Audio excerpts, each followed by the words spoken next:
It started with a phone call. My husband, Tom, had just finished mowing the lawn when his phone buzzed. I was in the kitchen, hands covered in flour, trying to make my mother's old chicken pot pie recipe from scratch. Something about the smell of thyme and butter always calmed me. I heard his tone shift mid-conversation, curious at first, then a touch reluctant, and finally resigned. When he walked back inside, wiping sweat from his forehead with the bottom of his shirt, he looked at me with that sheepish grin he always wears when he's about to ask for something he knows I won't like. "Rachel," he said, dragging out the word like he did when we first started dating. "You remember my cousin Jake, right?" I froze mid-stir. Jake. Of course, I remembered Jake. He was the golden boy of Tom's family, charming, always traveling somewhere exotic, full of stories that made everyone laugh around the table. We'd only met a few times at reunions over the years, but there was something about him, an energy, maybe, that had stayed with me longer than I cared to admit. He was Tom's younger cousin by 10 years, and even back then, I'd noticed how the women, young and old, gravitated toward him like moths to a flame. "He needs a place to stay for a few weeks," Tom continued. "Job relocation. He got transferred to the city, but his apartment won't be ready until the 1st of next month." I placed the spoon down gently. "And we're the hotel." Tom gave a small shrug, guilt mixing with a hint of hope. "He's family."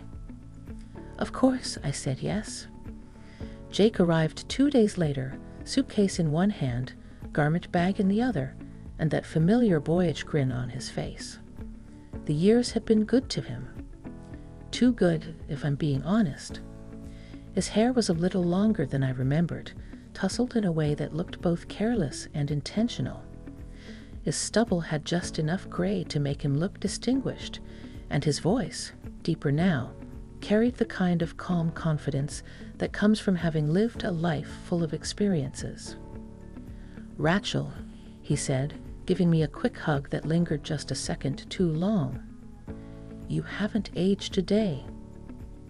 I laughed, brushing the compliment aside, but something about the way he looked at me made my skin prickle. It wasn't uncomfortable, not exactly, just unfamiliar. I was used to being invisible in a way, at least to men. After 2 decades of marriage, I'd fallen into a rhythm, a role. Wife, mother, hostess. But Jake's gaze didn't see any of that. He saw me. The first few days were uneventful. Jake was a considerate guest, clean, helpful, and polite. He offered to cook dinner one night and surprised us both with a spicy shrimp pasta that had Tom practically licking the plate. We drank a little wine afterward, and I found myself laughing more than I had in months. That night, after Tom went to bed early with a headache, Jake and I sat out on the back porch under the warm glow of the string lights I'd put up last fall. The cicadas hummed in the distance, and the air smelled like honeysuckle and cut grass. "It's beautiful here," Jake said, taking a sip from his glass. "Peaceful. Like the kind of place you'd never want to leave." I looked out at the yard, where Tom had just planted new rose bushes. "It is," I replied, "but peaceful can start to feel like quiet. And quiet sometimes feels like loneliness." I didn't know why I said that. Maybe it was the wine. Maybe it was the way Jake was watching me, not just listening, but hearing me. He didn't say anything right away, just nodded slowly, as if he understood something unspoken. "You ever feel like there's a version of yourself you left behind?" he asked. I turned to look at him. The question hit harder than I expected. "Every day," I whispered. Over the next week, the rhythm of the house shifted subtly. I found myself looking forward to our late-night talks on the porch. They were innocent, of course, just conversations. But in those quiet hours, I felt seen in a way I hadn't in years. Jake asked about my art, something even Tom rarely brought up anymore. He wanted to see my old paintings, the ones collecting dust in the garage. When I showed them to him, he studied each canvas like it was something sacred. "These are incredible, Rachel," he said, holding up a piece I'd done years ago during a particularly hard winter. "Why did you stop?" I looked away. Life, kids, work, time. I guess I just forgot that part of me. He placed the painting down gently, his voice low. "Maybe it's time to remember." Then came the night of the storm. Tom had gone on a weekend fishing trip with his old high school buddies.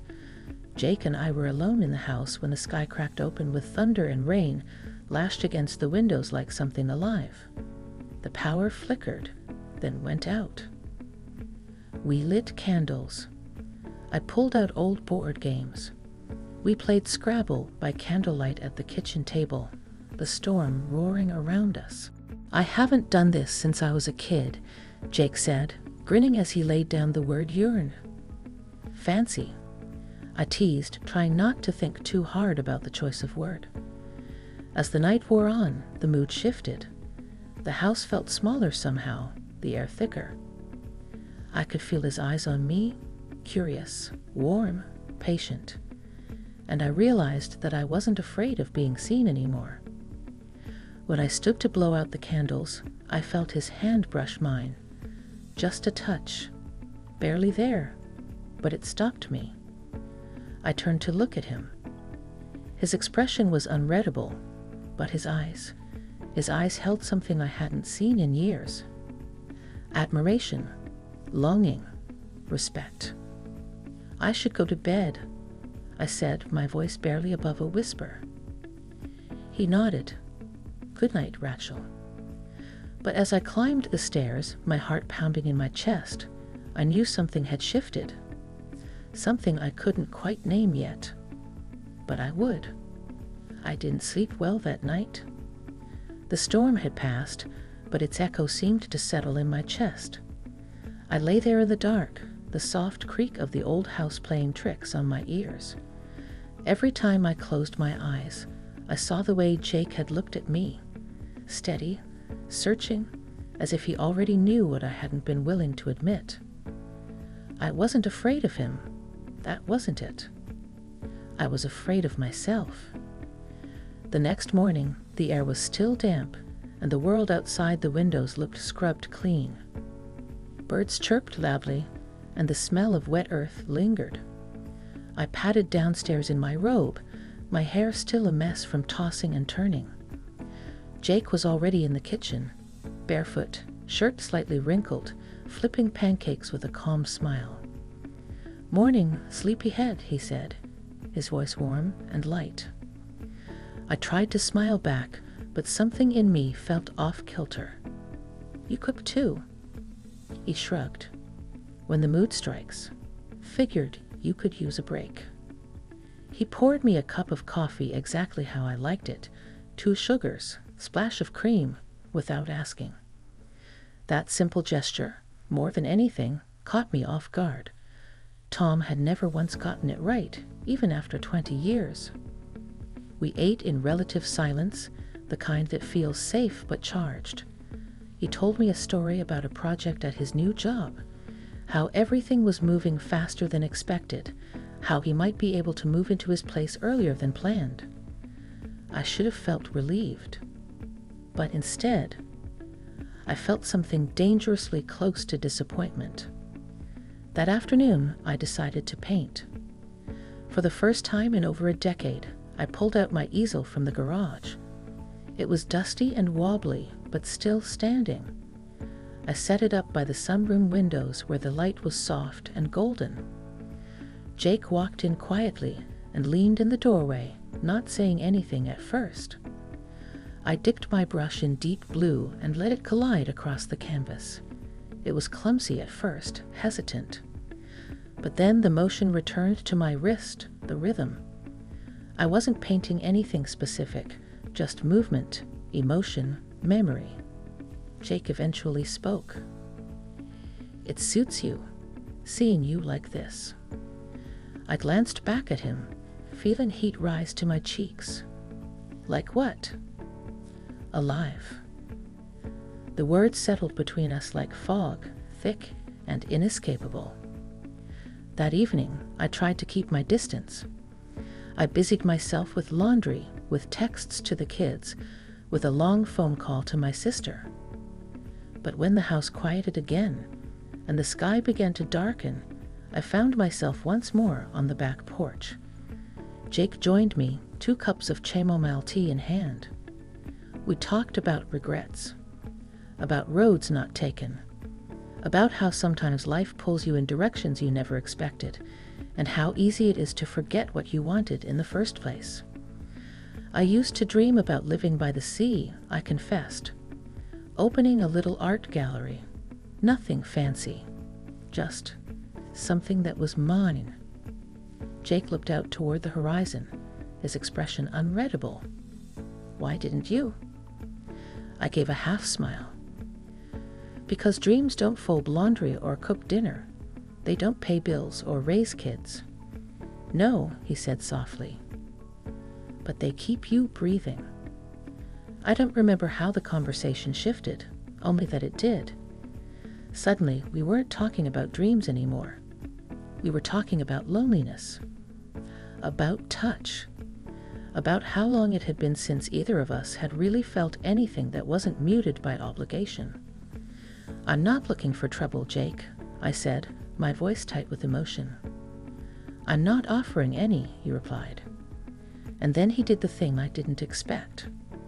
He stood up and walked away. No pressure, no clever remarks, no boundary crossed. Just space. He left me with my thoughts, with the aching clarity that something in me had cracked open. And I wasn't sure I wanted to close it back up. The next day, Tom came home from his trip. He smelled like beer and fish and told the same tired stories he always told. I listened, nodded, laughed in all the right places. But I wasn't fully there. Not anymore. I watched Jake across the room, how he smiled, how he knew when to speak and when to stay quiet, how his eyes occasionally met mine with something unsaid but respectful. Later that night, as I climbed into bed beside Tom and turned off the lamp, I felt like I was floating in 2 lives at once. One that I had built over decades, solid and familiar, and another that had crept in over the course of days, uncertain, stirring, alive.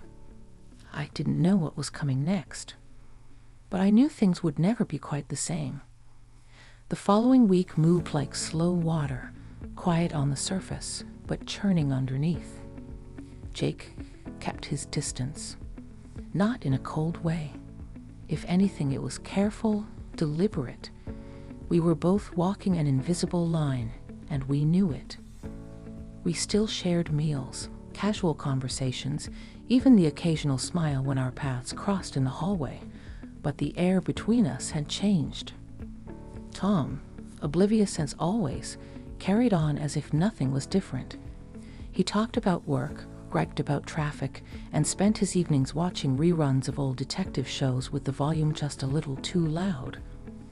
I tried to match his energy, to settle back into the rhythm we'd spent years building. But my mind kept drifting. To Jake's voice, to the way he looked at me without expectation, to the version of myself I had rediscovered in his presence. It was late on a Tuesday when the silence finally cracked. Tom had gone to bed early again. He'd been tired lately, or maybe just uninterested. I stayed downstairs, curled up in the armchair with a book I wasn't really reading. I heard Jake in the kitchen, cleaning up after dinner, the gentle clink of dishes and running water, the only sound in the house. I don't know what made me stand up and walk in there. Maybe it was the loneliness. Maybe it was the part of me that missed being seen.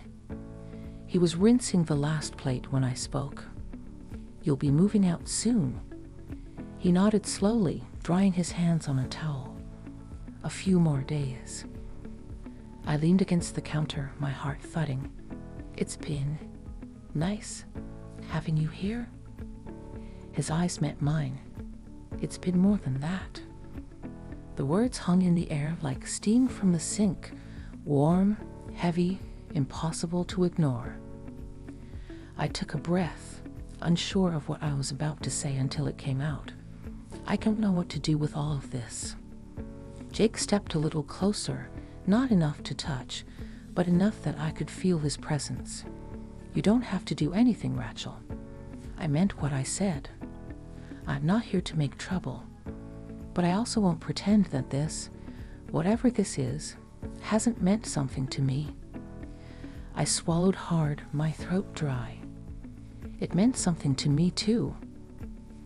We stood in silence, the soft hum of the refrigerator the only sound between us, and then he did something unexpected again. He smiled. Not a flirtatious smile, not a smug or self-assured one. Just a warm, kind smile that said, "It's okay. I see you. I still respect you." That night, I went up to my studio, the room I had once used to paint, long forgotten until Jake encouraged me to return. I pulled out a fresh canvas. I didn't know what I was painting until I was halfway through it. It was a woman, half in shadow, half in light, standing at the edge of something vast. The ocean, maybe, or a wide open sky. Her hair was tousled by wind, her shoulders bare, her expression unreadable. Strong, uncertain, alive. And for the first time in years, I felt like I was finally painting myself. The next morning, Jake was already dressed, his bags packed by the front door. I walked downstairs slowly, taking in the sight with a strange tightness in my chest. "So, this is it," I said, trying to sound lighter than I felt. He turned to me, hands in his pockets. "For now." We stood there for a moment, two people on opposite ends of something undefined. Then he stepped forward and wrapped his arms around me in a hug that said everything words couldn't.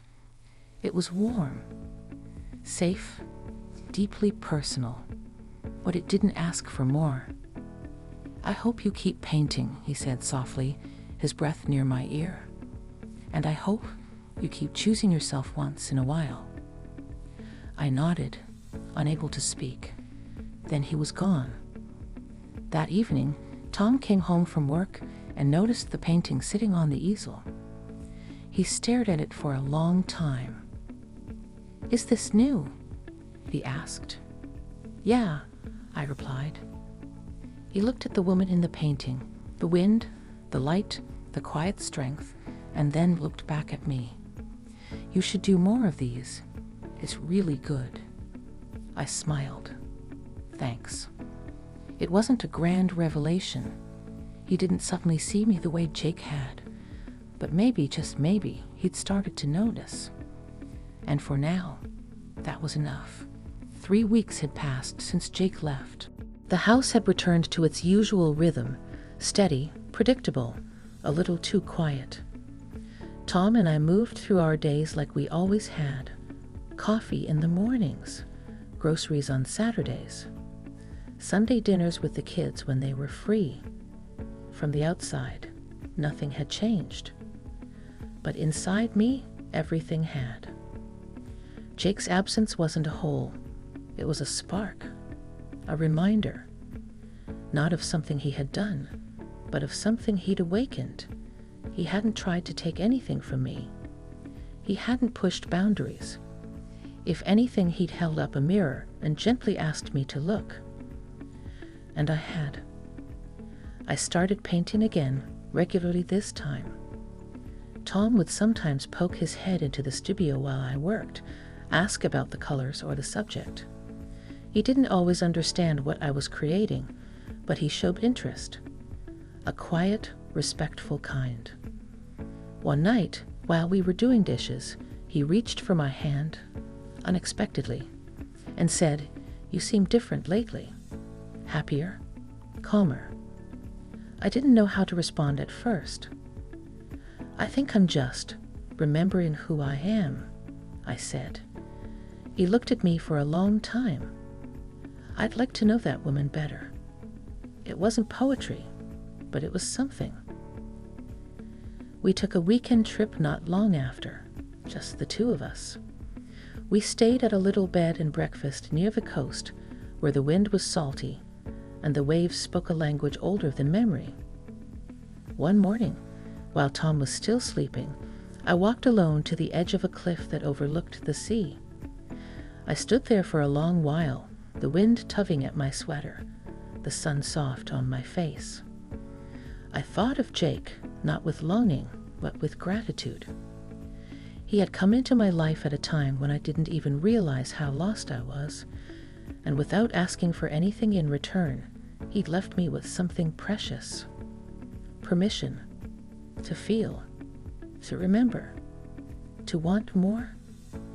On the last night of our trip, Tom and I sat by the fireplace, sharing a bottle of wine we'd picked up from a local vineyard. He reached over, touched my wrist gently, and said, "I'm sorry I stopped seeing you, Ratch." Tears welled up before I could stop them. "I stopped showing up too," I whispered. And in that moment, I realized that what Jake had given me wasn't an escape. It wasn't about romance or thrill. It was a doorway back to my marriage, back to myself. We didn't talk about Jake after that. There was no need. What mattered was that I had changed, and that change, in its quiet way, had changed everything. I still think of him sometimes when the wind is strong or when I finish a painting and step back to look at it in the light, not with regret, but with respect. Because some people enter your life not to stay, but to wake you up. And once you're awake, the world never looks quite the same again.